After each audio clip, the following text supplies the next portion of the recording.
Pai, nós te louvamos, ó Deus, e te bendizemos por essa oportunidade, por estarmos aqui, Senhor, fazendo esse estudo, por esse livro dos fundamentos, por essas 18 lições, por essa mensagem tão bonita, Pai, esse trabalho tão bem feito, e esses fundamentos, Pai, que ajudam a nossa vida e ajudam a dirigir os nossos passos e ajudam a enraizar, Senhor.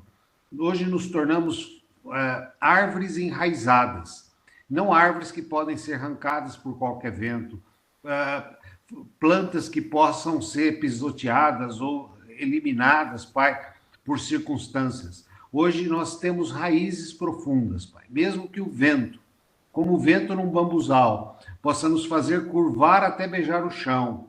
A hora que o vento se foi, nós nos levantamos novamente, nos erigimos novamente e continuamos firmes aonde fomos enfincados, na rocha que é Jesus Cristo. Obrigado, Senhor. Obrigado por todo esse tempo de ensino, todo esse tempo de estudo, por tudo que o Senhor nos tem falado através desses estudos e da Tua palavra. Em nome de Jesus é que eu oro, que essa noite seja uma noite abençoada. Tira de nós o sono, o cansaço, a preguiça, a perturbação, ansiedade, preocupação. Pai, coloque em nós uma atenção redobrada, Senhor. Em nome de Jesus é que eu oro. Amém. Amém. Amém. Glória a Deus. Vamos falar de vida devocional. Olha lá, Lucita. Nós já falamos de muitas coisas. E essa última, ela é praticamente uma cultura. Ela é praticamente um resultado final do que a gente precisa viver. Falar de ler a Bíblia, falar de orar, falar de jejuar, tem que ser uma rotina na nossa vida. Por quê? Porque isso é um sacrifício, porque isso é um trabalho, porque isso é Não, vai ser algo que tem que fluir do nosso coração. A gente tem necessidade. E aí a gente vai aprender que orar não é um sacrifício. Que orar não é um ritual. Que orar não é uma listinha a ser seguida. Mas é uma comunhão com o Pai, um relacionamento com o Pai, e que realmente todos nós precisamos. Se estuda muito na psicologia que o pai é a figura da identidade. O pai é aquele que me traz o sobrenome, aquele que me traz a herança, aquele que me traz quem eu sou. Por isso que Deus, inclusive, se intitula de pai. Porque ele traz para nós essa identidade. Então, quando a gente ora, quando a gente entra no Santo dos Santos, do tabernáculo, quando a gente entra na casa do Pai, nós estamos entrando no espaço para receber dele a nossa identidade, a nossa ação. E todo mundo que tem uma identidade de filho, ele é muito mais equilibrado, ele é muito mais sensato, ele não precisa se autoafirmar, ele não precisa se defender, ele não precisa jogar culpa nos outros, ele tem muita paz de espírito. Podem caluniar a gente, mas é mentira, eu sei que é mentira, então, porque eu sei quem eu sou. Então, essas coisas não nos abatem mais. Então, ter essa identidade é que me faz me relacionar com o meu Pai de uma forma muito mais livre do que um ritual religioso. Então, eu não vou orar todos os dias porque a Bíblia me manda orar.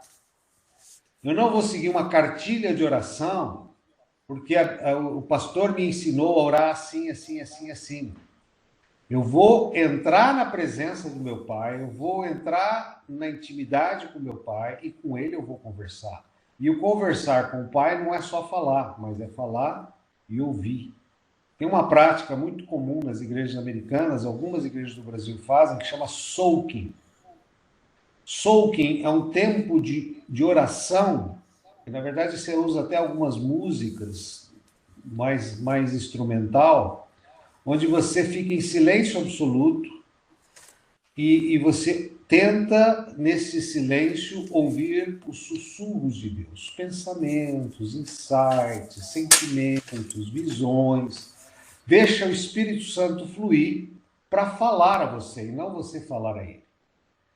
Então, assim, a palavra soaking é um tipo de esponja, né? Então, assim, esse soaking, que é um tempo de oração, mas é um tempo que você vai ouvir. E a gente tem um hábito muito ruim, a gente gosta de falar mais do que ouvir.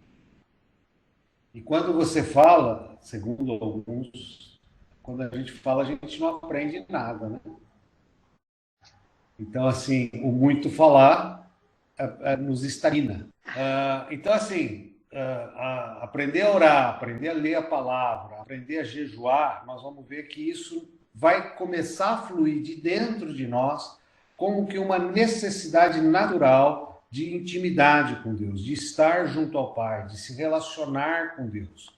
E quando a gente fala de oração, quando a gente fala de leitura da palavra, a gente fala de jejum, a gente vai ver que nós, seres humanos, mortais, precisamos desses três alimentos. Porque nós somos constituídos de espírito, alma e corpo.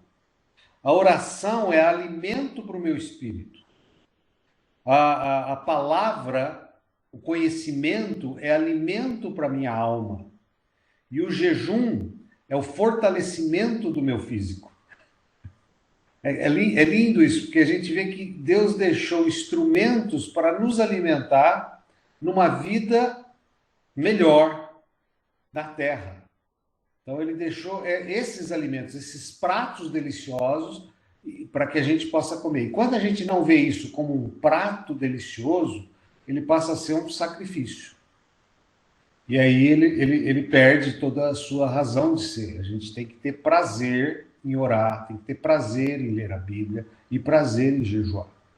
Pô, mas jejuar é tirar desejos. Sim, a sua carne é falível. A sua carne precisa de tirar alguns alimentos. Até muita gente brinca, né? Tem gente que fala assim, não, eu diminuí a carne, não, eu fiz não sei o quê. Até no mundo natural, às vezes a nutricionista nos orienta a nos alimentar corretamente para ter uma saúde melhor. No mundo espiritual também. Eu tenho que jejuar os meus desejos carnais. Eu tenho que jejuar para me fazer ter uma mente que trabalha mais intensamente nos caminhos de Deus. Amém? No começo da lição, lá diz os Filipenses 3, 20 a 21.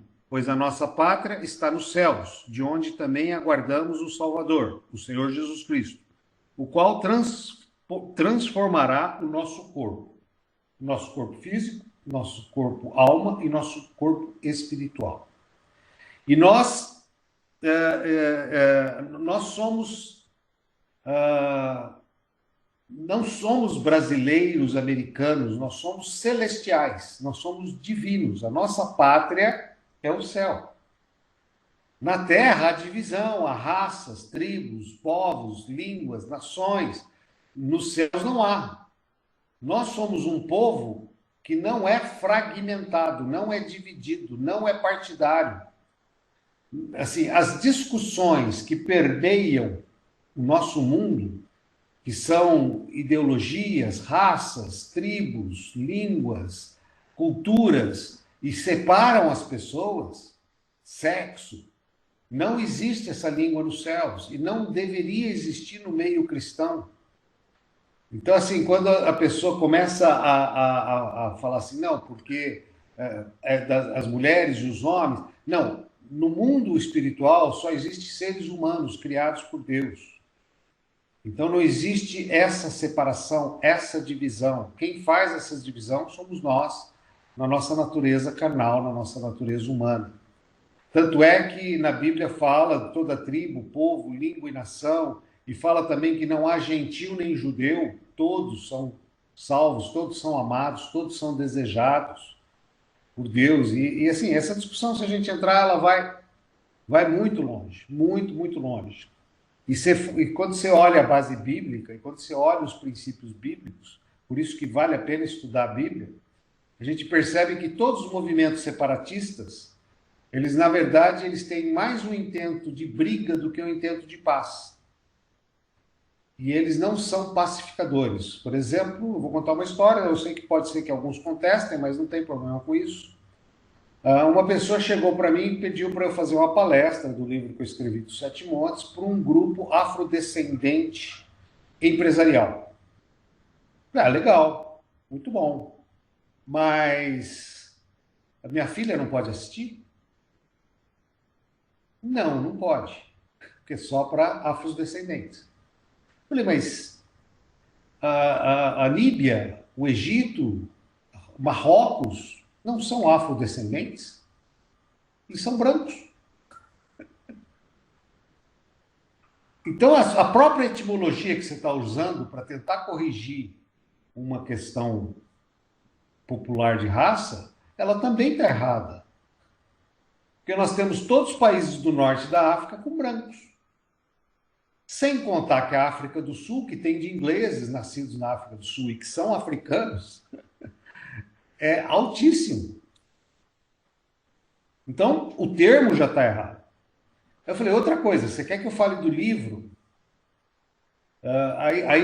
Assim, por que minha filha não pode assistir? Por que só os afrodescendentes podem assistir? Ah, porque nós queremos levantar uma cultura de prosperidade. Eu falei, ótimo, isso é excelente. Mas quando você faz a separação, por que você faz a separação? Ah, porque existe uma dívida social conosco. Eu falei, é verdade, foram 200 anos de escravidão, coisa que vale. Mas eu vou te contar uma história. Tem um povo que ficou 400 anos escravo no Egito. E eu nunca ouvi na história da humanidade eles dizerem que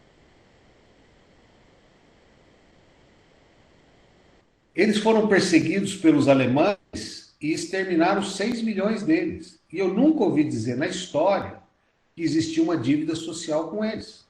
Porque a Bíblia diz, deixando as coisas que para trás ficam, eu sigo para o alvo pela perfeita vocação de Deus.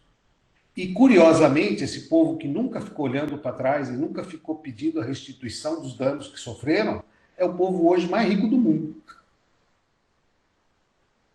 Será que vocês não estão colocando freio no progresso de vocês quando vocês ficam olhando para trás?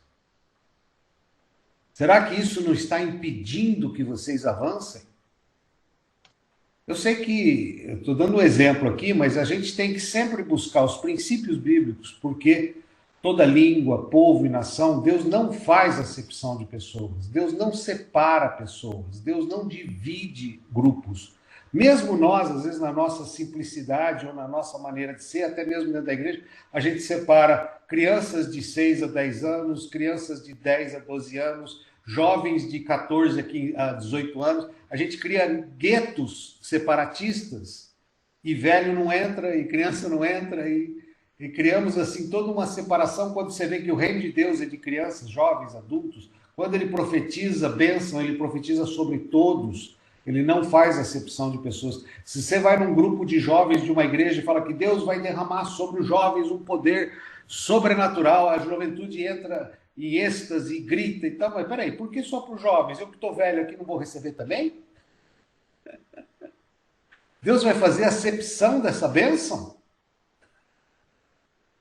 Então você vê como a nossa mente, às vezes, ela aceita certas coisas, mas à medida que a gente tem intimidade com Deus, a gente começa a entender o reino de Deus, que não é o nosso reino, o mundo celestial, que não é o nosso mundo, para que a gente seja o que a Bíblia fala, nós somos embaixadores do reino de Deus.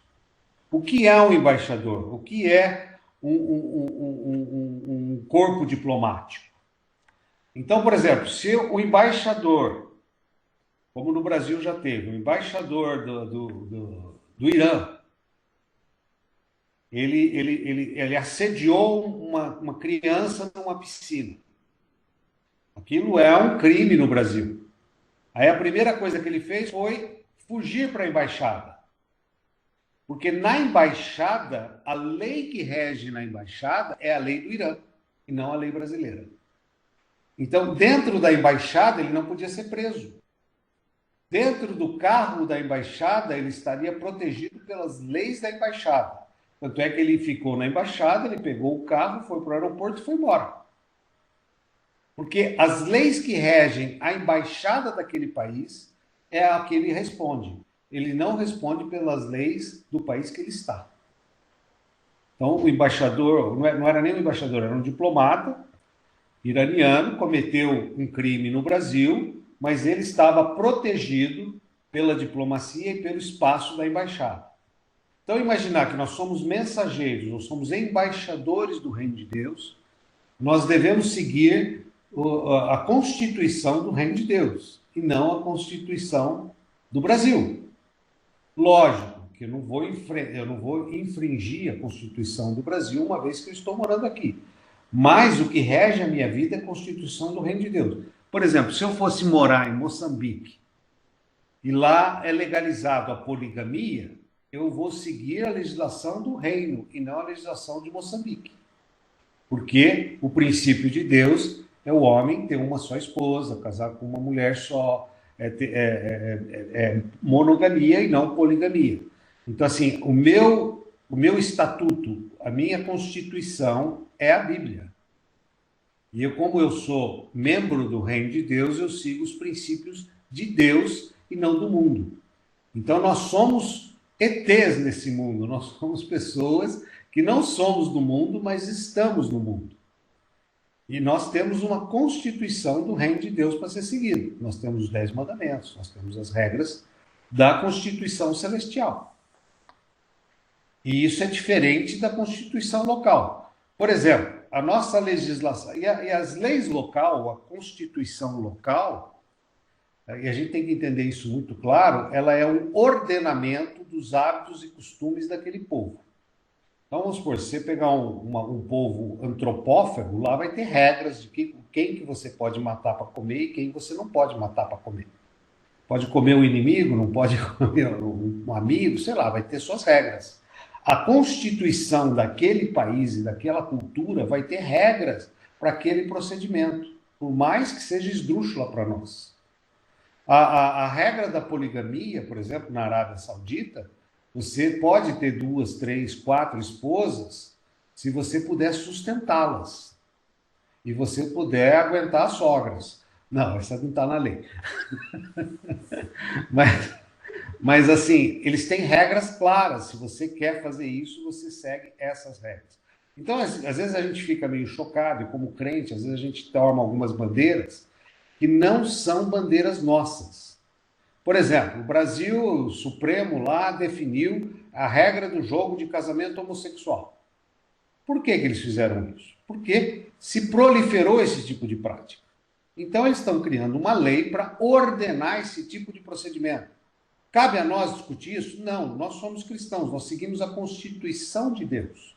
Na nossa Constituição, isso não é regrado. Então, não cabe a mim discutir a Constituição do mundo. Cabe a mim seguir a Constituição que Deus me deu e não a do mundo. E não cabe a mim também ficar discutindo com eles se isso deve ser feito ou não. É uma prática comum na sociedade.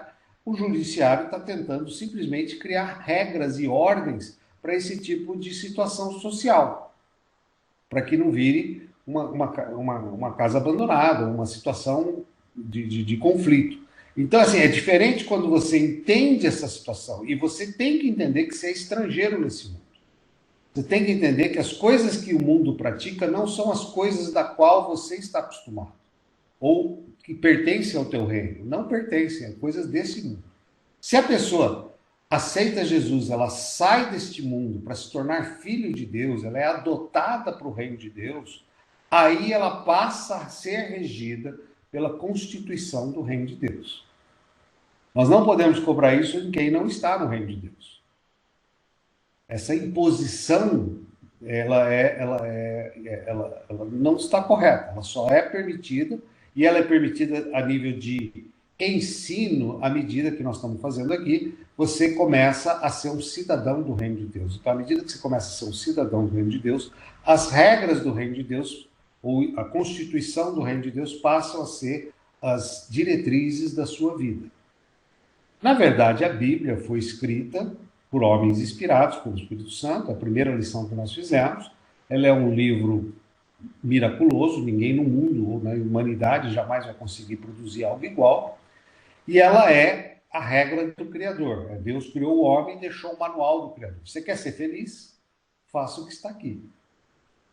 Você compra um carro e tem um manual. Você quer usar o carro para que ele dure mais, para que ele seja mais útil para a sua vida? Você vai seguir as regras. Você vai colocar as engrenagens até uma certa velocidade, o giro do motor tem que trabalhar de certa forma. Se você quiser pegar, colocar em segunda e ir a 80 por hora, você pode. Chegar a 7 mil giros, você pode. Vai fundir o motor, o carro é seu, você faz dele o que você quiser. A nossa vida é a mesma coisa. Você quer viver do jeito que você quiser, você viva do jeito que quiser, só que vai fundir o motor. Então, assim, Deus deixou um manual da felicidade. Deus deixou um manual de como ser feliz na Terra e como ter a vida eterna. Deus deixou um manual como ser um cidadão dos céus e já, desde já, desfrutar essa comunhão com o Pai. Se você quer isso, segue a Bíblia. Se você não quer isso, você é livre para fazer o que você quiser. Você comprou um carro, ele é seu. Se quiser fundir, você funde. Se quiser fazer cavalinho de pau, você faz. Se quiser arriscar, você arrisca. Ele é seu. A sua vida, ela foi dada para você. Só que Deus deixou toda uma instrução de como sua vida pode ser boa, como você pode deixar um legado, como você pode ter felicidade e gerar felicidade aos outros, como você pode levar muitas pessoas que estão sofrendo nesse mundo a desfrutarem de uma vida melhor. Esse é o propósito da palavra, esse é o propósito da Bíblia. E como embaixadores do reino de Deus, nós temos que ser a presença da luz. Por exemplo, é muito comum as pessoas falar assim, eu trabalho em tal lugar e lá é um inferno. Pastor, o senhor não conhece a empresa que eu trabalho, o senhor não conhece aquele antro que é aquele órgão público, o senhor não sabe o que eu passo. Primeira coisa que eu falo, que bom que você está lá, né? Esse lá é tão ruim, você é uma luzinha, você é uma vela no meio da escuridão. Deus te colocou lá para você trazer um pouquinho de esperança para aquelas pessoas. Pelo menos você pode iluminar um pedacinho do local. Amanhã vai vir uma outra pessoa, que vai ser um outro filho de Deus, e aí vocês vão ser duas velas. E aí as pessoas vão começar a enxergar um pouquinho mais na escuridão do que já estão enxergando a sua presença. Mas com uma outra pessoa vai iluminar um pouco mais. Então você devia ser feliz, porque pelo menos se você sair de lá, não sobra mais nenhuma vela. Aí o inferno vai dominar totalmente. Então, quando você entender que você não está lá por acaso, que Deus te colocou lá para você ser luz, talvez você descubra que você pode transformar aquele ambiente infernal num ambiente maravilhoso. É diferente a visão. Quando a gente começa a entender que nós temos um propósito, que Deus tem razão de ser, que às vezes muitas coisas que a gente está fazendo, ou estamos, ou no lugar que fomos colocados, foi porque Deus quer trazer para aquele lugar um pouquinho de esperança, um pouquinho de luz. Então ele manda o embaixador para lá. E tanto é que assim, o Brasil, ele não tem embaixadas em todos os países. Ele tem embaixada onde há comércio, onde há troca de interesses. Aí ele vai e implanta. Então, qual é o maior interesse de Deus? Salvar todas as vidas. Então, se ele enviou você, é porque ele tem o interesse de resgatar essas vidas para o reino de Deus. Maluco isso, né? Mas a Bíblia nos coloca em duas situações, uma de embaixador e a outra de mordomo, que é cuidar do reino. O mordomo, ele cuida de todas as riquezas do patrão. E Deus diz que nós somos mordomos das riquezas do reino de Deus. Então, tudo que nós ganhamos não é nosso, é do patrão. E aí a gente é um administrador, a gente é aquele que cuida das mordomias do reino. Então, tudo que a gente ganha é de Deus, tudo que a nossa vida é de Deus, nós servimos a Deus. Então, são duas figuras importantes quando a gente entende a nossa identidade, claramente. Tá? E aqui nessa lição, quando ele fala de oração, de jejum e de leitura da palavra, ele fala da nossa tricotomia, que é espírito, alma e corpo. Você vai ver lá em Filipenses 5:23, que nós somos espírito, espírito, alma e corpo. E é interessante a ordem que ele coloca disso, que é diferente da ordem que nós colocamos. Nós falamos corpo, alma e espírito. Porque a nossa natureza humana vê corpo, alma e espírito. O corpo é o que a gente já sabe que tem. Alma entrou numa parte sensorial. E espírito a gente nem conhecia antes de ter Jesus. Estava adormecido. Mas a Bíblia coloca o inverso. Ela coloca espírito, alma e corpo. Por quê? Porque se eu alimento meu espírito com oração, com comunhão, com relacionamento com Deus, a gente viu isso na lição 4, eu acho, eu fortaleço as minhas emoções, os meus pensamentos, a minha as minhas vontades, que é a minha alma, e eu trago, consequentemente, saúde para o meu corpo. Ao contrário do que eu cuido do meu físico, para ficar saudável, mas eu estou perturbado mentalmente.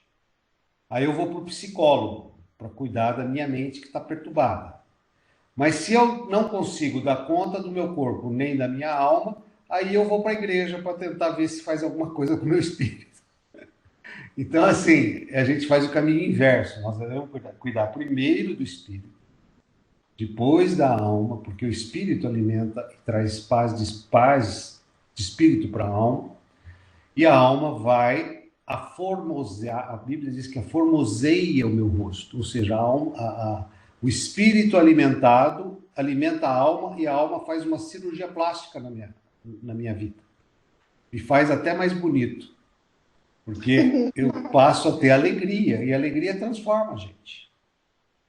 A alegria deixa a gente mais bonito mesmo, porque eu estou alimentado no espírito e na alma. Então, meu corpo vai ter mais saúde. Então, fortalecendo o espírito, alma e corpo. E é curioso isso em todos os sentidos da Bíblia. Você vê lá em Isaías, ele fala que os que esperam no Senhor voam como águia, correm e não se cansam, andam e não se fadigam. Na nossa mente, a gente começa andando, começa a correr e depois voa. Como uma decolagem. Mas na visão de Deus, a gente começa voando, depois corre e depois anda. A gente passa o primeiro estágio, quando você alimenta o espírito, você passa a ter visão de águia e não visão de galinha. Porque a visão de galinha é 1 metro à frente. A visão de águia, quilômetros à frente. Essa é a diferença de eu andar no físico e eu andar no espírito. Tá? Então, assim, aí você vê detalhes, né? Daniel resolveu não se contaminar com as comidas da Babilônia. E aí ele e os amigos fizeram um voto de não se deixar contaminar com as comidas da Babilônia. Ele determinou ali, quando ele foi preso, que ele queria seguir a cultura espiritual do reino que ele já tinha. Ele era um cidadão celestial, então ele não quis entrar na visão carnal do império da Babilônia. Porque não era só os banquetes ou a glutonaria em si, mas aquilo era envolto de festas, de orgias. Então ele tomou uma posição. Eu e meus amigos não vamos fazer isso. E essa posição de Daniel é mais ou menos a nossa posição com relação ao mundo. Eu lembro uma vez que eu fui viajar e estavam 2 empresários. Tinha um político e um empresário comigo. E eles estavam no banco da frente, eu estava no banco de trás. A gente foi numa cidade, uma fazenda, para um loteamento. E na conversaiada, o empresário falando para o político que ter amante era uma coisa maravilhosa, que a outra era o que trazia alegria para a vida dele. E o político respondendo que sim, que isso é fantástico, que isso é legal e tal. E num determinado momento eu peguei e falei assim, não, eu sou fiel à minha esposa, nunca traí e sou feliz. Pronto, azedou. Silêncio mórbido. 1h30 no carro sem uma palavra a mais. O chato. O cara que desmancha prazer está com a gente. Não preciso dizer que eu perdi o cliente. Mas eu fico feliz de ter perdido o cliente. Porque como Daniel, eu me posicionei. Em vez de ser seduzido, porque o cliente podia me trazer mais empreendimentos, mais negócios e tal, eu me posicionei. E o se posicionar, normalmente a verdade ou a situação correta, ela incomoda as pessoas que estão vangloriando-se ou fazendo bravata das suas proezas erradas. E normalmente isso gera um certo constrangimento. E eu não ia ficar horas ali viajando com aqueles caras, ouvindo aquela baboseira toda. Machismo, tudo mais o que possa dizer, simplesmente porque não condizia comigo, não batia comigo. E eu não critiquei eles, eu só falei de mim. Eu não falei para eles que eles estavam errados, não falei para eles que isso era pecado, não falei nada disso. Eu falei, não, gozado. Eu não traio e sou feliz, porque eles estavam dizendo que a felicidade estava na traição. E aquilo incomodou. Então, assim, nós temos que, agora que nós somos filhos de Deus, que somos embaixadores do reino, nós temos que nos posicionar. Às vezes vai custar caro, às vezes vai constranger, às vezes você vai perder amizades, mas vale a pena. Que essas mesmas pessoas, na hora que elas passarem por uma situação muito ruim, e na verdade um abismo chama outro abismo, quem entra nessa seara vai passar por situação ruim, sabe quem elas vão procurar para pedir socorro? Você, que se posicionou. Porque você vai se tornar uma pessoa confiável. O resto, desculpa a expressão, é tudo puxa-saco, né? Tenta agradar, tenta bajular, tenta assediar, tenta fazer de conta que é amigo. Mas você que tem personalidade, é a hora que você vai ser acertado. Tem um livro que chama Transformação, do Ed Silvoso, um argentino. E ele diz que ele trabalhava num hotel na Argentina, e antigamente, na Argentina, o chefe lá dele do hotel deixou um recado que quando viesse um americano para o hotel, a tarifa de telefone deveria ser cobrado 5 vezes mais do valor normal. Ele falou, mas por que isso? Ah, porque eles têm dinheiro e eles pagam, eles não ligam, eles pegam o telefone e ligam para os Estados Unidos, então você vai botar na conta um valor absurdo. E eles pagam. E ele ficou indignado, falou, pô, não está certo isso, não tem sentido. E passou um tempo, chegou um dia que ele foi fechar a conta de um gringo, e a secretária, que era amaziada com o chefe, passou para ele, ele fez a conta sem colocar esse valor exagerado, colocou o valor correto. Ela olhou aquilo e falou, você está demitido, cara, você vai fazer isso? Ele falou, eu vou, eu acho que é o certo. E aí ela falou, nossa, você é louco. E ele entregou a conta do jeito que ele achava que devia entregar. Aí quando o chefe chegou, a secretária namorada já chamou o chefe para a sala, já começou a conversar com ele, ela saiu da sala, logo em seguida o chefe chamou ele. Falou, bom, agora eu estou demitido. Aí ele começou a orar em línguas, calmar o Espírito Santo, pedir favor de Deus, porque ele iria ser demitido. Aí quando ele entrou na sala, o chefe já exaltado, muito bravo, por que você fez isso? Eu já tinha dado ordem, você desobedeceu, eu não posso mais confiar em você. Aquele discurso de um patrão irado. Só que nesse discurso todo de raiva e ódio, chegou um momento que ele falou assim, o que você tem a dizer? Aí ele olhou para ele e falou assim, olha, esse americano que veio aqui eu nunca vi. E provavelmente eu nunca mais vou ver. Se eu não consigo fazer uma mentira ou algo errado com uma pessoa que eu nunca vi e nunca mais vou ver, você acha que eu faria alguma coisa errada com vocês? E aí quando o cara ouviu isso, ficou assim, meio sem palavras. Ele falou, eu vou ver o que eu vou fazer, pode sair daqui e tal. E ele saiu da sala achando que provavelmente ia ser demitido. Mas quando você age na verdade, o fato é que depois de 3 meses ele foi promovido, ele não foi demitido.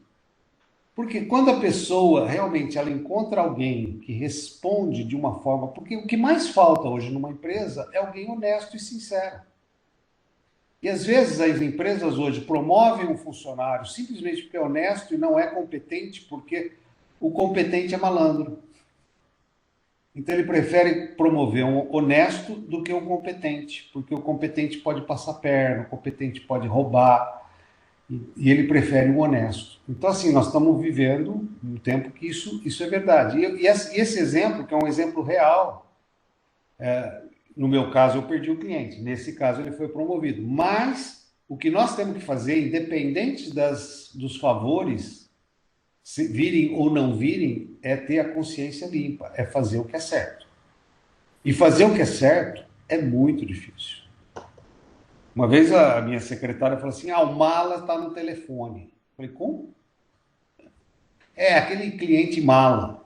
Eu falei, gostaria que a partir de hoje você não falasse mais isso, porque é o salário deste mala que você falou que está me permitindo te pagar. Então, eu gostaria que você honrasse ele, porque de alguma forma ele está dando condições que eu possa honrar você. E às vezes a gente cai muito nisso, né? A pessoa tem, fala que eu não estou. Não, não fala não, eu estou aqui. Como é que você vai falar que eu não estou? Ah, mas você está devendo para ele, ele vai te cobrar. Tudo bem, vou falar para ele que eu não vou pagar, porque não tem dinheiro. É simples, gente. Eu não sei porque confundem tanto.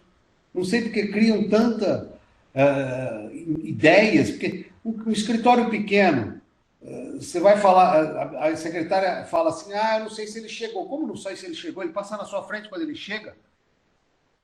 Eu já ouvi isso de uma secretária do escritório, que eu sei o tamanho do escritório, como eu não sei se ele chegou. Aí você percebe nitidamente que estão mentindo para você na maior cara dura. Isso é horrível. Isso descredencia mais ainda aquela pessoa. Então, assim, ser embaixador é você trazer o reino de Deus para a terra, é mostrar essas posições do divino ou ser luz no meio das trevas. E aí você precisa agir como Daniel e agir de interesse, agir no espírito, agir na alma e agir no corpo. A ação do corpo é consequência, tá? Aqui ele coloca que transformação exige dedicação, ele fala de disciplina. Às vezes a gente precisa de disciplina, porque nem todo dia a gente acorda de bem. Então, assim, eu mesmo me disciplino. Todo dia, e graças a Deus a minha esposa me ajuda nisso, todo dia, quando a gente acorda, a gente adora a Deus. E tem dia que eu não tenho vontade nenhuma de adorar a Deus. É meio que sacrifício de louvor. Mas aí a gente começa a orar e agradecer e tal, e aí aquele espírito de adoração vai mudando toda a sua natureza de reclamação, dormi pouco, não dormiu, estou com sono, tenho muitos problemas no escritório, não dormiu por causa de problemas que você ficou pensando, mas aquele espírito de adoração vai sendo quebrado, de todo mau humor e tal, e aquilo é fantástico. Quer dizer, você precisa realmente de disciplina. E essa disciplina boa. A gente tem aquela Bíblia online, né, Holy Bible, e tem vários programas de leituras ali. A gente sempre faz uma leitura matinal todos os dias de um trechinho, de uma. Tem lá 7 dias, 3 dias, tem um monte de programa. A gente acaba aquele e começa outro. Já faz uns 3, 4 anos que a gente faz isso todo dia. Uma leitura bíblica, uma leitura de um propósito ali. Ali tem vários temas para você fazer. Ou livros, você quer ler, por exemplo, os livros paulinos, as cartas de Paulo, eles têm 30 dias para as cartas de Paulo e tal. Então vale a pena, a gente faz isso sistematicamente, acaba um, começa outro, agora escolhe você, e isso muda o espírito, muda a maneira de a gente lidar com as circunstâncias, com os problemas, as dificuldades que a gente enfrenta todo dia, alivia a carga diária. Por exemplo, muita briga de casal, ela vem por causa do distanciamento do tempo junto. Um casal, se ele não gasta tempo junto, ele vai brigar. Eu lembro que a gente foi chamado às 3 da manhã porque um casal estava brigando por essa separação porque ela descobriu que ele estava traindo ela. Ele tinha um restaurante, trabalhava à noite, e ela tinha um consultório, trabalhava de dia. Então eles não se conversavam. E aí, quando esse escândalo veio, eles começaram a passear na cidade com 3, 4 horas da manhã para conversar. Eu falei, é estranho, né? Vocês precisaram ter um problema desse tamanho para achar tempo para conversar, né? E agora estão pedindo socorro. Então, não importa se ele trabalha à noite, ela trabalha dia, tem que ter um tempo de diálogo, tem que ter um tempo de abrir o coração, tem que ter um tempo de rasgar os sentimentos, tem que ter um tempo de falar dos seus problemas, ouvir o problema do outro, porque se você não faz isso, você vai explodir e a coisa vai detonar num problema mais banal do mundo, que é o que eles falam daquela gota d'água que transbordou. Porque você foi acumulando informações, que às vezes não é nem com o cônjuge, às vezes até do seu trabalho, às vezes até da sua vida secular, que você vai engolindo sapos, dificuldades, e quando você vai conversar, você já está nas tampas, e aí vira só agressão. Então, assim, essa perseverança de orar junto todas as manhãs, essa perseverança de adorar todas as manhãs, isso tudo cria uma barreira, uma proteção para a sua vida, que é fantástico. Fantástico. E aí, quando você tem tempo de diálogo, quando você tem tempo de botar para fora, não só é bom por causa da cumplicidade do casamento, e a cumplicidade é que é o amor, não é a paixão, não é a atração, porque isso com o tempo diminui, o que fica é essa cumplicidade. E essa cumplicidade aumenta na medida que se conversa todo dia. Se rasga o coração, se chora, se resmunga, abre, estou com uma dívida impagável. É importante a pessoa saber. É importante a pessoa acompanhar. Porque, assim, mesmo o negócio que você faça que dê errado e você perca muito dinheiro, antes de você fazer, você já conversou. E se você conversou e houve comunhão naquele negócio, é o que eu falo, assim, quando tem que tomar uma decisão, toma uma decisão junta. Não importa se ela vai ser a certa ou errada, mas os dois têm que tomar uma decisão conjunta. Porque se acertar, acertou junto. Se errou, errou junto. Porque o pior dos mundos é aquilo. Tá vendo? Falei, disse que disse, eu falei. Esse cara não era confiável, eu não gostava dele, você insistiu, porque se disse que ele era um cara legal, e agora você reinventou a cara. Tá vendo? Eu disse, isso é um inferno na Terra. Agora, tem esse negócio, tem esse parceiro, vamos fazer? Não, não concordo. Então, peraí, então vamos orar. Não faça. Enquanto os dois não tiverem em conjunto achando que vale a pena fazer, não faça.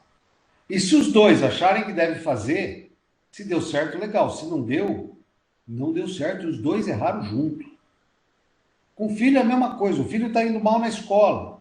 Pô, o que nós vamos fazer? Põe de castigo, dá uma surra, põe o professor particular, vamos cobrar mais, tira algumas regalias, coloca num esquema diferente. Tem N opções e caminhos para tentar lidar com aquilo.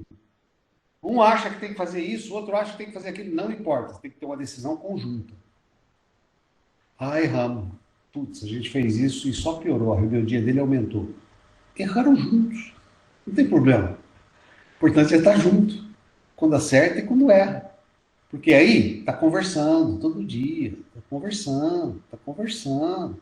Errou, errou junto. Vamos nos consolar juntamente. Vamos tentar mudar. Vamos buscar outras saídas. E é maluco isso, mas esse é por isso que fala aqui da disciplina, dessa dedicação. Tem que ter essa disciplina. A comunicação incessante. Mas aqui ele fala da comunicação incessante na oração. A oração é a mesma coisa. É conversar com o Pai. E assim, quando a gente fala conversar com o Pai, lógico, o maior modelo é o Pai Nosso. E o Pai Nosso, ele começa com a palavra Pai. É já chamar o Pai de Pai. Ontem eu estava pregando, não sei quem ouviu. E assim, eu falo, quando a gente tem uma relação de filho, tem essa identidade de filho, a gente, não é que a gente deixa de ser servo, ao contrário, o filho serve mais do que o servo, porque o filho serve por herdeiro, não por salário. Então ele tem uma paixão pelo trabalho maior do que o servo.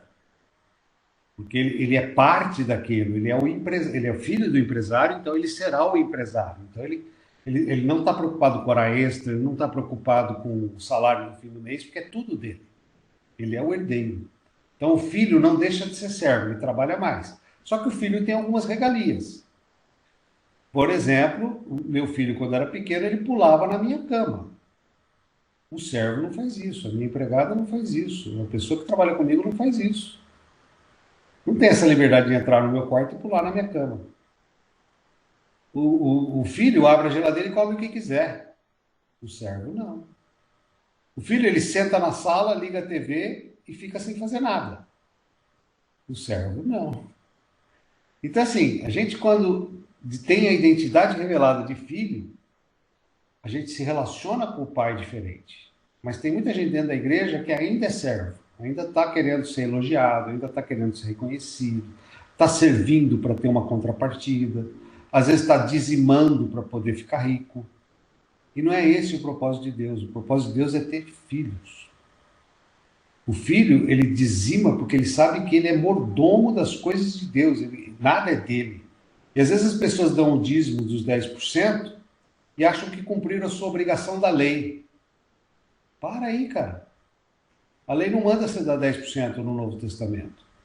O Novo Testamento pede a sua vida, ou seja, ela pede 100% do que é teu. Porque você é mordomo daquilo que Deus lhe deu. O problema não é os 10% que você pôs em terra boa. O que você vai fazer com os 90% que você acha que é seu e não é seu? Que você tem que prestar conta para Deus e não pode gastar no que você bem entender. Aí você vai começar a entender o que é ser filho. Aí você vai começar a entender o que é ser embaixador do reino de Deus. Porque você vai, tudo que você faz é para o reino, tudo que você faz é para a glória de Deus, tudo que você faz é do Senhor. Isso é entregar a vida para Ele. Não é obedecer à lei. Obedecer à lei é a atitude do servo. Eu faço aquilo para receber esse salário. O filho não. O filho faz todas as coisas para Deus, porque ele ama a Deus, e porque ele é herdeiro de Deus, porque ele é filho de Deus. Então a oração, ela tem que ser esse diálogo de filho. Por isso que Jesus, quando nos ensina a orar, ele fala Pai Nosso. Ele começa chamando Deus de Pai, e ele está dizendo que nós vamos chamar Deus de Pai. E é interessante, porque a gente, uma vez, assim, eu vi um pregador falando que ele fez um curso de oração, e o cara dava lá olha, você começa adorando, depois você vai agradecendo, depois você vai interceder, depois você vai orar pelos pastores, depois você vai orar pelos seus familiares, depois você vai orar por isso, vai orar por aquilo. Aí você tem todo um itinerário de 30 minutos, e aí, por último, você vai fazer suas petições. Aí ele falou assim, pô, cara, era um inferno, porque às vezes eu tinha algum pedido que eu precisava urgente da graça de Deus e eu tinha que seguir aquela cartilha. Eu tinha que cumprir aquela meia hora de oração até chegar nas petições para fazer o pedido que eu desejava. Então, assim, não é assim que Deus age. Deus é Pai. Às vezes aquilo que está angustiando o seu coração é a primeira coisa que você vai falar para Ele. Não importa a ordem. Deus não é aquele juiz severo ou aquele velho barbudo sentado no trono com cajado de ferro para punir o pecador. Deus é Pai. Deus é aquele que te recebe, aquele que te põe no colo, aquele que ouve. Uma ocasião, uma amiga nossa estava orando e ela estava ansiosa e ela começou a orar e ela teve uma visão. Ela viu assim, ela abrindo uma porta e uma mesa enorme, Deus numa cabeceira da mesa, provavelmente Gabriel, Miguel e todos os arcanjos de querubins ali com Deus, discutindo os problemas do mundo. E quando ela abriu a porta, ela disse que ela viu Deus olhar para ela, e ele para a reunião e chama ela. E ela entra naquela sala, aí Deus olha para Miguel, ou Gabriel, e fala assim, continue a reunião que minha filha precisa de mim. E aí ele pega ela, põe no colo e fala, o que você quer, filha? E ali ela conversa com o pai. O que eu quero te dizer é que quando você ora, Deus pode parar o universo para ouvir você. E a hora que a gente descobre isso, a gente é mais importante que muitas coisas que às vezes a gente imagina que não é importante. Para Deus, a sua presença é mais importante do que ficar discutindo os planos do universo. Isso é muito forte, isso é muito verdadeiro, isso é muito real. Eu já tive experiências sobrenaturais de visão e de Deus me dar uma atenção e mudar o meu espírito na hora. Na hora, que se eu começar a contar aqui, depois eu não consigo terminar a aula. Mas assim, a gente tem que ter essa liberdade de oração, de ir na presença de Deus. Então, se eu preciso colocar alguma coisa que está me agonizando, eu vou abrir a porta da reunião e falar com meu pai, porque outro dia o cara falou assim, não, porque como que já se viu alguém vir pregar aqui de sem o terno, porque você não usaria a sua melhor roupa para falar com o governador ou para falar com o presidente?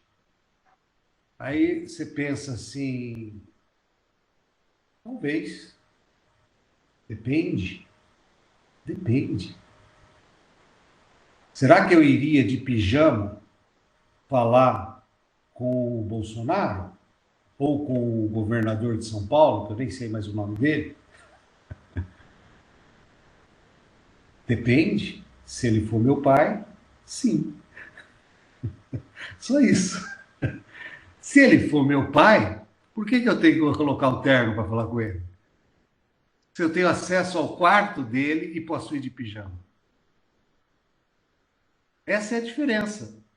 Se ele não é meu pai, provavelmente eu vou ter que colocar o terno, marcar uma hora, agendar com a secretária, dizer os argumentos, falar por que eu quero falar com ele, vou passar por uma triagem e, se der, ele vai me receber.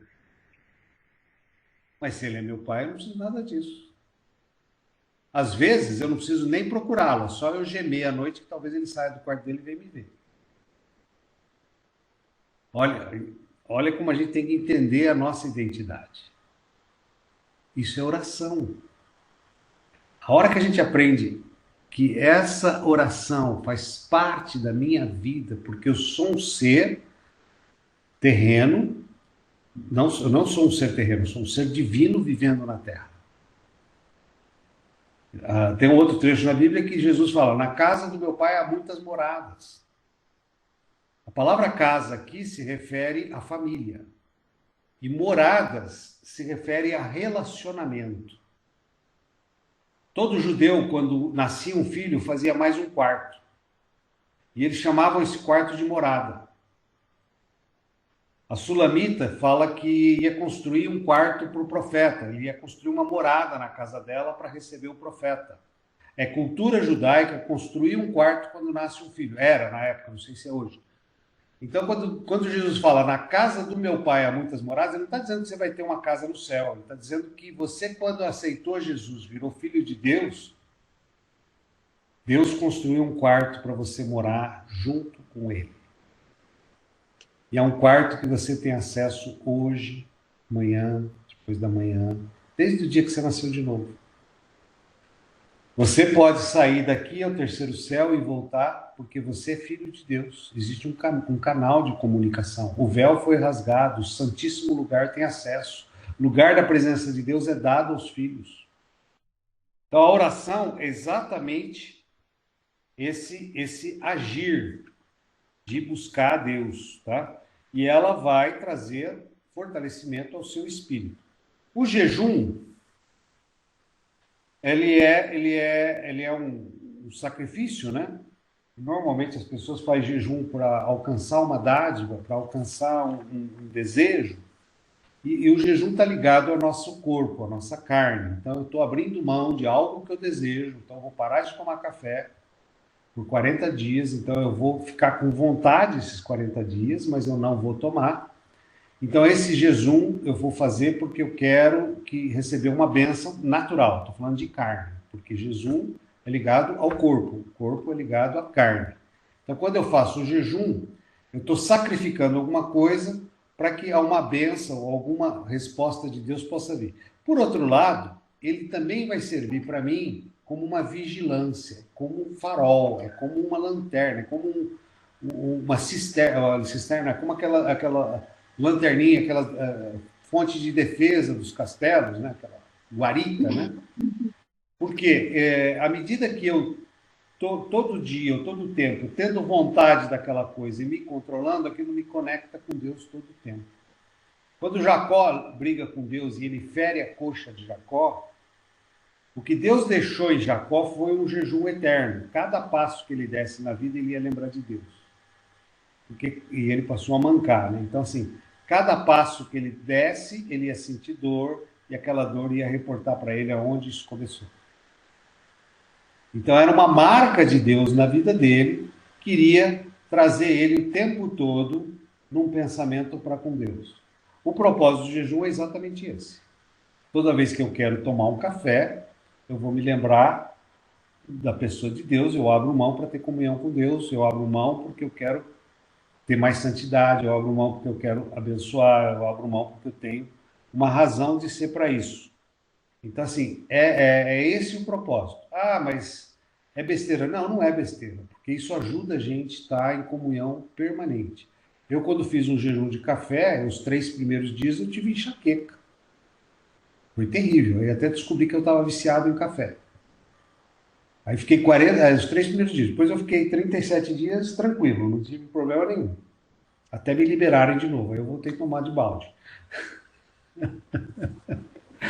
Mas de vez em quando eu entro nessa, meu, vamos fazer jejum, vou parar de tomar café. E o café é horrível para mim porque eu sou viciado. Então ele dá dor de cabeça nos primeiros dias, ele dá um monte de sentimentos ruins, mas por outro lado me faz ter mais comunhão com Deus, faz orar mais, faz buscar mais. Então ele mortifica a carne.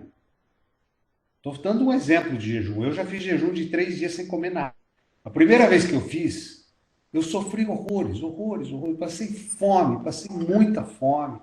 Fiquei abatido. Fui na igreja no terceiro dia. Eu falei, nossa, o céu vai descer. Deus vai falar que eu estava entregando lenha, palha e madeira no altar.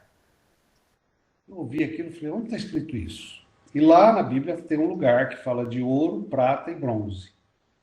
E lenha, palha e madeira. Ou seja, lenha, palha e madeira é sacrifício inútil. O fogo consome. Ouro, prata e bronze a purifica com o fogo. Ou seja, o meu jejum, ele estava dizendo, em outras palavras, que o meu jejum era carnal, ele não servia para nada, ele não tinha nada de espiritual nele. Ele ia ser consumido pelo fogo. Ou seja, aquele milagre que eu esperava depois de 3 dias sem comer, não ia acontecer. Porque aquilo lá era só uma obra de carne, não era obra de Deus. Pastor, Nossa, eu fiquei desesperado, travou. fiquei chateado. Aí ele tentou consertar, ele tentou dizer que não era bem isso, mas eu já tinha recebido a mensagem. Na segunda vez que eu fiz, eu me isolei, eu fui numa casa de campo, fiz com mais 2 outros pastores, e aí foi muito melhor, fluiu melhor, eu passei menos fome, eu orei mais, e esse jejum foi aceito. Ele foi recebido com graça, e eu fui abençoado com ele. A terceira vez que eu fiz, eu fui lá no Vale da Bênção, em Araçariguama, e eles têm lá uma casa de oração, e o ambiente é super favorável. E é interessante que essa terceira vez eu nem passei fome. E aí, realmente, Deus recebe o jejum como ouro, prata e bronze. Então, assim, estou dizendo isso porque pode ser que você faça um esforço para ter uma compensação, e o reino de Deus não é de compensação, é de graça. A graça. Você não tem que fazer jejum para receber a bênção, você tem que fazer jejum porque você ama Jesus e quer ter o seu corpo santificado. Consequentemente, ele vai te abençoar, é a lei da semeadura. Mas não por interesses. É a mesma coisa de dar o dízimo querendo em troca. Não, Deus vai te abençoar pela sua obediência, mas não deve ser esse o propósito do seu coração. Porque jejum, na Bíblia fala que para algumas coisas somente jejum e oração. Então, o jejum também é para que você ore, repreenda, para lutar contra potestades. Às vezes que eu fiz jejum na igreja que eu estava antes, foi sempre no sentido de, claro, orar, se aproximar de Deus, mas também para repreender o inimigo, para junto em comunhão, porque a gente jejuava às vezes como igreja até, e se encontrava no final do dia para entregar o jejum. E eu só fiquei confusa porque quando você fala jejum de café, para mim, tem que tomar. Eu entendo que você está falando que é uma renúncia, mas tem que tomar o cuidado, porque senão fica muito parecido com o católico, porque o católico ele tem mania de falar de promessa. Mas o grande sacrifício foi na cruz, né? Jesus morreu pelos nossos pecados e pela misericórdia dele que a gente é salvo. Não é porque eu vou fazer algo que nem você falou para trocar, porque eu quero me aproximar de Deus de alguma forma, né? Eu quero fazer isso para proximidade, só para primeiro essa questão do jejum, porque na Bíblia fala, né, que para algumas coisas só jejum e oração. Isso. Na verdade, inclusive, aquela passagem onde os apóstolos levam uma surra do demônio, né? Eles não conseguiam libertar um demônio, e aí Jesus vem e expulsa o demônio. E eles falam, poxa, mas para isso precisa de jejum e oração. O que ele quis dizer, jejum e oração, e por que Jesus não precisou disso? Porque Jesus já era santo. Então, assim, o propósito do jejum é a santificação. Uhum. Então, lógico, se eu vou entrar em luta espiritual, por exemplo, eu e minha mulher fazemos muito SOSO. SOSO é um ministério de cura e libertação. E normalmente, quando a gente vai fazer SOSO, a gente orienta a pessoa que vai receber, e nós também que vamos fazer, para jejuar. Porque toda ação no mundo espiritual, se não tiver santidade, ela não tem força. Por exemplo, o pecado contamina o homem. Se eu estou contaminado, eu não consigo operar autoridade de libertação. Então, o jejum me ajuda, porque o que o jejum faz? Eu estou mortificando a carne. Eu estou tirando os desejos naturais da carne, que são pecadores.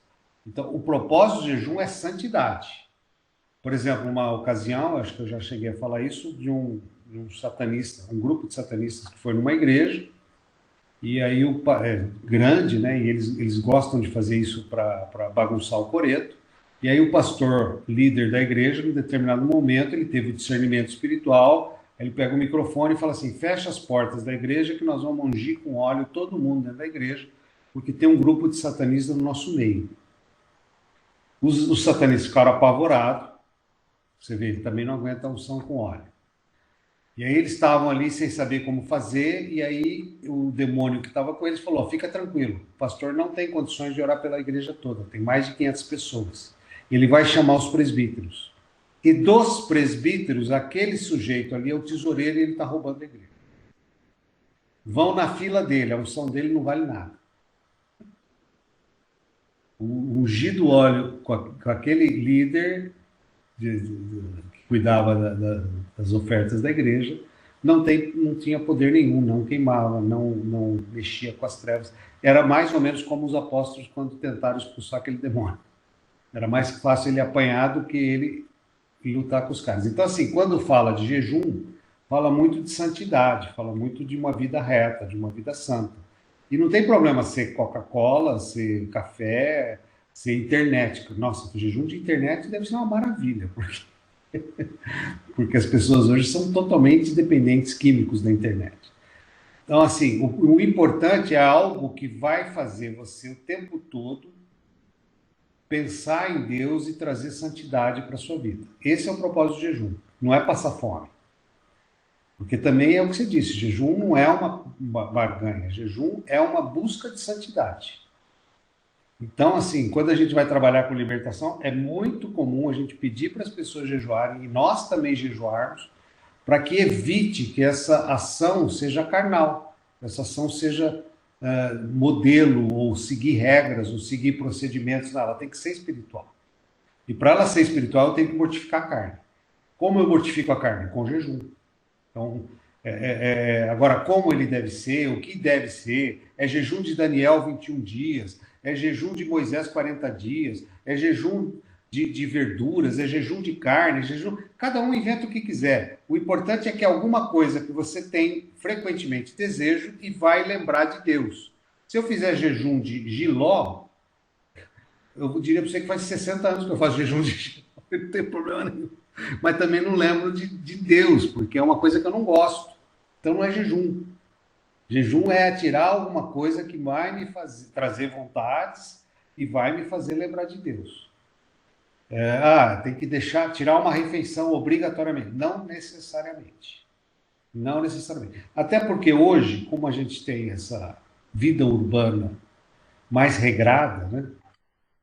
Tem pessoas que passam muito mal se tirar uma refeição.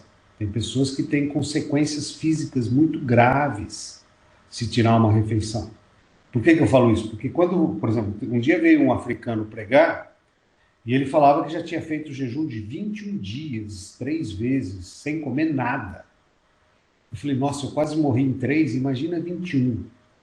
Mas por quê? Porque eu sou urbano, eu nasci numa fartura. Esse cara nasceu ficando 2, 3 dias sem comer.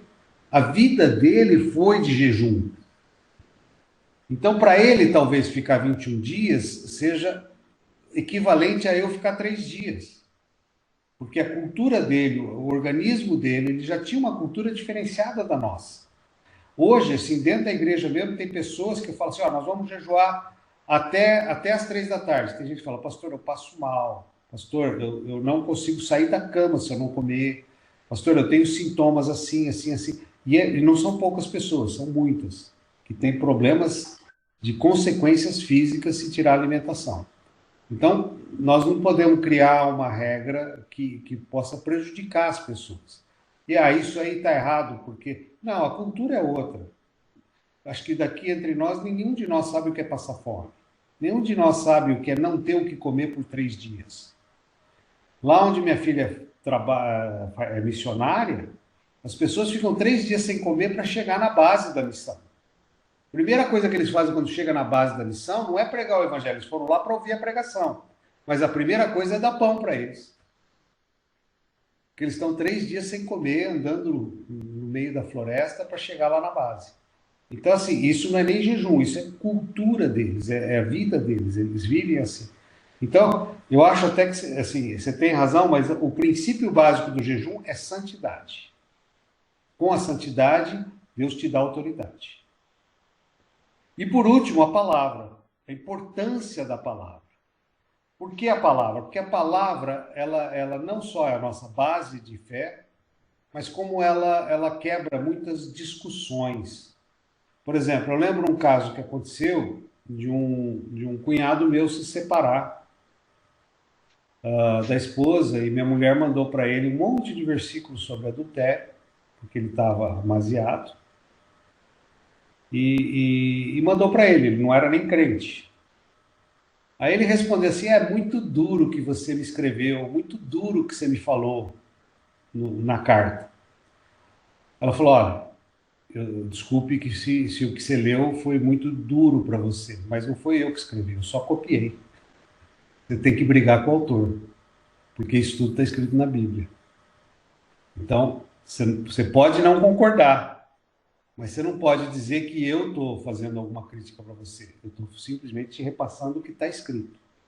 Então, quando a gente argumenta em cima do que está escrito, tem muito mais autoridade do que simplesmente axiologia, porque hoje todo mundo acha alguma coisa. As discussões ideológicas, todo mundo vereda por um caminho e todo mundo tem uma opinião própria. Mas quando você vai educar um filho, você fala: filho, está escrito. Não é a regra que eu inventei, que eu estou te impondo, que eu recebi dos meus pais e estou passando. Não é tradição, não é herança, está escrito. Então, se você escolhe esse caminho, tudo bem, a escolha é sua, você é livre para isso, dependendo da idade. Mas é importante você saber que está escrito. Aqui está escrito obras da carne, isso, isso, isso. Aqui está escrito isso, isso. Então, você tem muito mais força usando a palavra de Deus, a Bíblia, do que falando o que você pensa, o que você acha. E é muito forte, né, quando você faz isso, porque as réplicas e tréplicas não é o propósito. Eu não quero defender uma tese, eu não quero argumentar que eu estou certo ou errado, eu só quero que você saiba que está escrito. Então, assim, conhecer a palavra e usar a palavra. Por exemplo, uma ocasião, um rapaz falou assim: ah, você é muito metido, porque você faz os seus textos e você fica colocando versículos bíblicos como se soubessem mais do que os outros. Eu falei: não, cara, não é isso. Ao contrário, quando eu coloco o versículo bíblico, eu estou dizendo que eu não sei nada, eu só estou transmitindo o que está escrito. Eu só estou falando daquilo que eu li. Seria orgulho se eu fosse dizer que o que eu penso é melhor do que o dos outros. Não, eu não estou dizendo que o que eu penso é melhor. Aliás, ao contrário, eu estou tirando o que eu penso para colocar o que está escrito. Aí foi interessante, porque essas coisas de Facebook, as pessoas têm réplica, tréplica, aí o cara falou: ah, eu me expressei mal, me desculpe. Ele desconversou.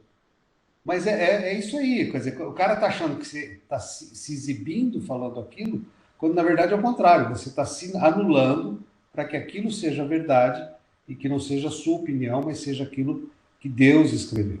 Então, é muito importante a gente principalmente conhecer a palavra, porque, por exemplo, na política hoje, ou na sociedade hoje, tem muita gente que pega o microfone e fala: é assim como diz na Bíblia. Dizes com quem andas e direis quem tu és. Aí você fala: peraí, onde está escrito isso? Não tem fonte. É um versículo bonito, parece até bíblico, mas não é, não tem na Bíblia. Então, assim, as pessoas podem dizer muitas coisas, e eu já vi muita gente falar bobagem, que está escrito na Bíblia e não está. E, como diz Nostradamus não é da Bíblia. Então, assim, se a gente não conhece, a gente pode ser iludido por afirmações. E se a gente conhece, a gente também vê que as pessoas vão usar a Bíblia de forma errada. Todo texto fora do contexto é um pretexto. Então você vai no centro espírita, tem uma Bíblia aberta. Você vai na maçonaria, tem uma Bíblia aberta. Você vai em N lugares e eles vão usar versículos pinçados para gerar um sentimento de que aquelas pessoas também acreditam na Bíblia, mas são versículos tirados do contexto e totalmente fora da mensagem bíblica.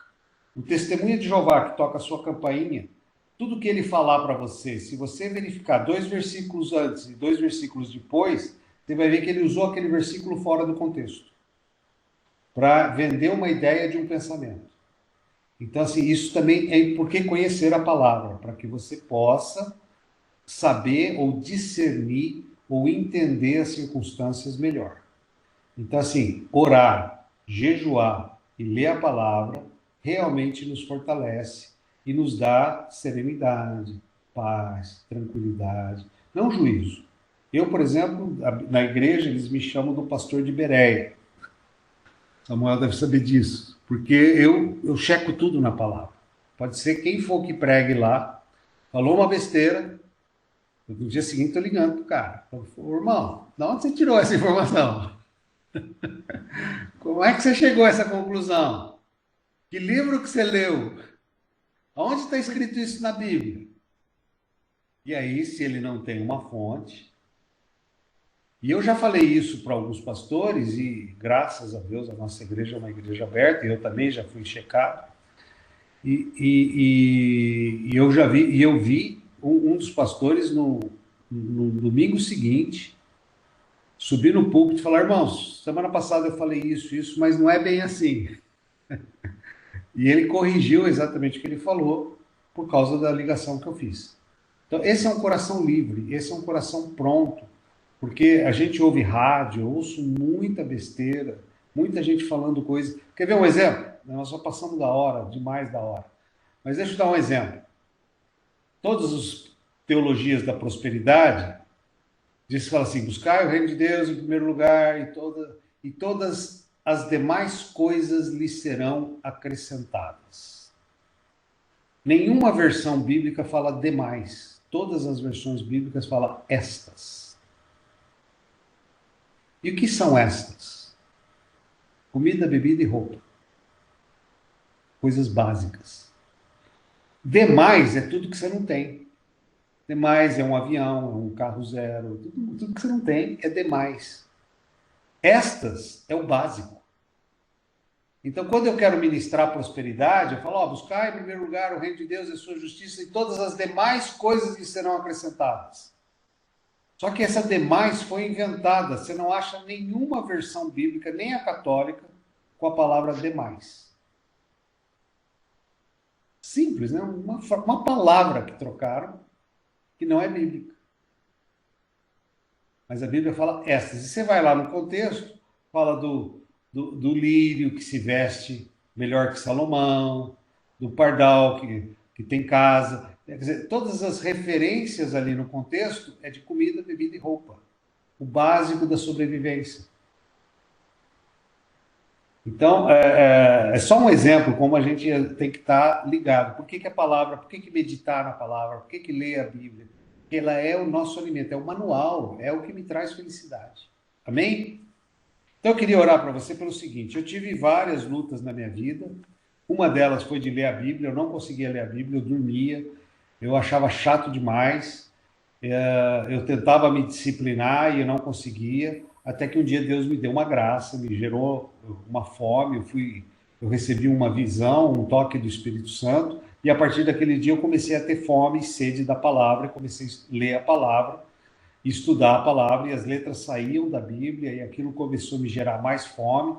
Aí eu resolvi fazer seminário, porque eu comecei a ter vontade de aprender, eu comecei a querer saber mais, eu comecei a estudar mais, e era interessante porque eu fazia seminário porque eu queria aprender, eu tinha fome da palavra, mas todo mundo que estava lá queria ser pastor, e eu não queria ser pastor, eu sou arquiteto, não tinha nada a ver comigo ser pastor, eu era o único da sala que não queria ser pastor. E aí, quando a gente foi se formar, eles resolveram me chamar para ser orador. Eu falei, não, gente, todo mundo aqui quer beijar a flor. Beijar a flor é pegar o microfone. Todo mundo aqui ama o microfone. Eu não quero ser pastor, eu sou arquiteto, eu só estou estudando para aprender a palavra. E eu fiquei surpreso que, no fim, eu fui o orador escolhido da turma. E depois virei pastor sem querer ser pastor, mas Deus, quando chama, Deus não chama os capacitados, Deus capacita os chamados. Então, assim, quem tem o juiz obedece. E eu estou aqui hoje fazendo isso. Mas vamos orar, porque eu quero que essa graça que um dia me alcançou, se você tem dificuldade de jejuar, se você tem dificuldade de orar, e se você tem alguma dificuldade de ler a Bíblia, que essa graça que um dia eu recebi de Deus possa te alcançar. Amém? Pai amado, um dia o Senhor me tocou, o Senhor abriu a minha mente, abriu o meu coração para aquilo que estava no teu coração, para aquilo que era a tua vontade, Pai. Para que eu gostasse de ler a tua palavra, para que eu buscasse, Senhor, entender os teus mandamentos, para que eu tivesse conhecimento daquilo que são os teus preceitos, Pai. Da mesma forma, o Senhor me despertou para um tempo de oração, para um tempo de comunhão e para jejuns, Pai, muitos jejuns. Obrigado, Senhor, porque o Senhor tem colocado esse propósito e essas coisas no meu coração, e isso tem trazido para a minha vida mais equilíbrio, mais santidade, mais pureza. Lógico que muitas vezes as circunstâncias têm roubado isso, Pai, mas a busca e a volta à tua presença realmente viraram um imã de atração e de santidade. Quanto mais eu oro, quanto mais eu busco, mais na tua presença eu sou atraído como um imã, Pai. Quanto mais eu peco, quanto mais eu busco os valores do mundo, eu me afasto e isso me deixa querer ir para mais longe de ti, Pai.